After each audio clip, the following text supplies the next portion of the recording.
A very lovely good morning, children. How are you all?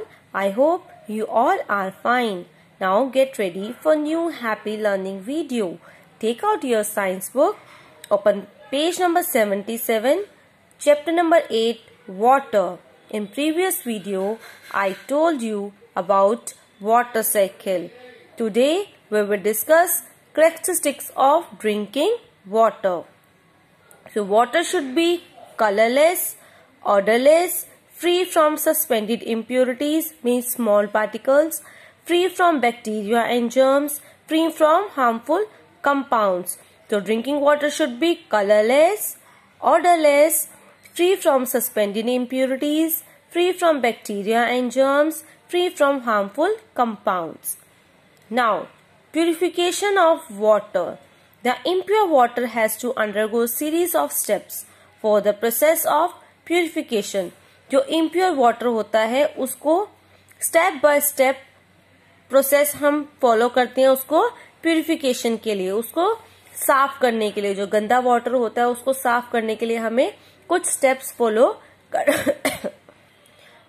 करने होते हैं. We all know that the natural water we found around us, we cannot use it as a drinking water. Why? Because it contains germs, dust and other undesirable impurities which may be suspended or dissolved. These impurities need to be removed before we drink the water. We need to have purified water, right? There are various ways to purify the water. The one such way is sedimentation. Now, what happens is that suppose you take a glass of dirty water and allow it to stand for few hours. Students, you have to do this process at home. Take 2 glasses of water.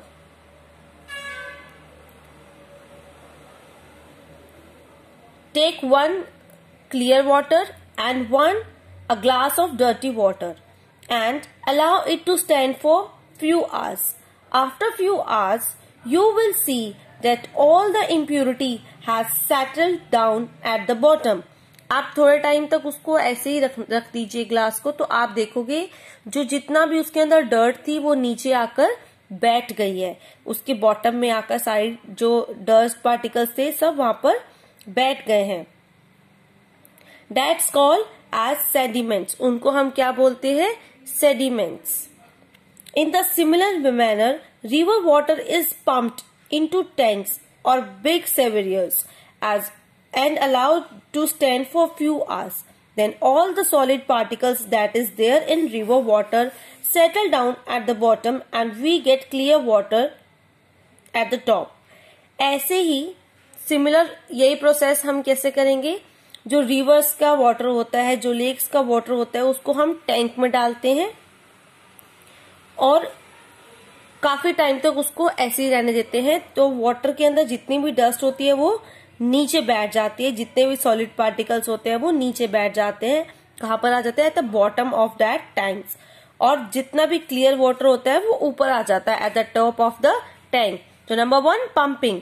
Water from rivers, lakes is fed into pumping station where it is pumped into big reservoirs.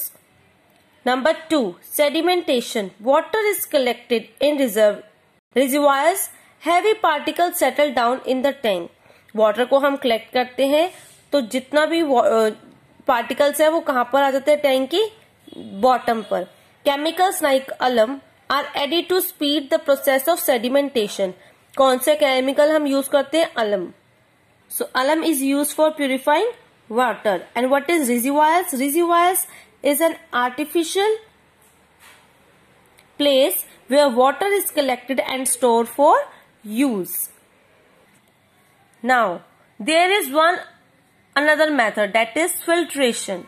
After sedimentation, the water is filtered through a clean sand bed to remove the finer suspended particles. Sedimentation के बाद हम water को filter करते हैं sand bed के through, जिससे जो है जितने भी बाकी पार्टिकल्स होते हैं वो रिमूव हो जाते हैं. And there is one more method, that is chlorination, that is adding bleaching powder to water. Now what happens when we add bleaching powder to water? It releases a gas or it releases chlorine. This chlorine makes the water purified. When water is then disinfected with a very small quantity of chlorine gas to kill bacteria. हम water को disinfected करते हैं very small quantity of chlorine gas से to kill bacteria. Now just look at this diagram. पहले reservoirs में हमने water रखा, उसको to allow solid to settle. जब अलाउ हो करा हमने उसको, सेटल डाउन हो गए सारे सॉलिड्स, तो उस प्रोसेस को हम क्या बोलेंगे? Sedimentation tank. Second, third, to sediment the suspended impurities, फिर हम उसको किस में डालेंगे? Loading tank. लोडिंग टैंक के बाद वो कहां पर जाता है? फिल्ट्रेशन टैंक में, जिसमें हम सबसे पहले क्या करते हैं? Cross gravel, gravel, fine sand and water. Coarse gravel of small water worn stones and pebbles, building material used as roofing. इसको हम सबसे नीचे रखते हैं, देन ग्रेवल रखते हैं, then fine stone and then water. Then chlorization tank to kill bacteria. फिर इस टैंक के अंदर हम क्लोरीन गैस डालते हैं ताकि वो वाटर बिल्कुल क्लीन हो जाए, और फिर इसके बाद हमारे को वाटर मिलता है हमारे घर पर क्लोराइजेशन टैंक से भी वाटर इतना क्लियर नहीं होता, उसके बाद भी हम उसको बॉयल करते हैं, बॉयल करके पीते हैं, या फिर उसको वाटर प्यूरिफायर से फिर से उसको प्यूरिफाई करते हैं.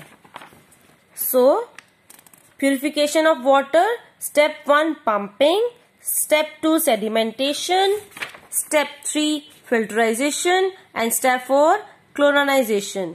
सो सबसे पहले वाटर्स को हम बिग टैंक्स में और बिग रिजर्वायर्स में रखते हैं, जिससे जितने भी डस्ट पार्टिकल्स और सैंड पार्टिकल्स जो भी होता है वो बॉटम पर आ जाते हैं और क्लीन वाटर ऊपर आ जाता है. उसके बाद हम उसको फिल्ट्रेशन प्रोसेस पे लाते हैं, सैंड बेड के थ्रू हम उसको क्लीन करते हैं. देन उस क्लोराइजेशन होता है जिसमें हम क्लोरीन गैस को यूज करते हैं to kill bacteria. After that water हमारे को क्लीन वाटर हमारे को घर पे मिलता है.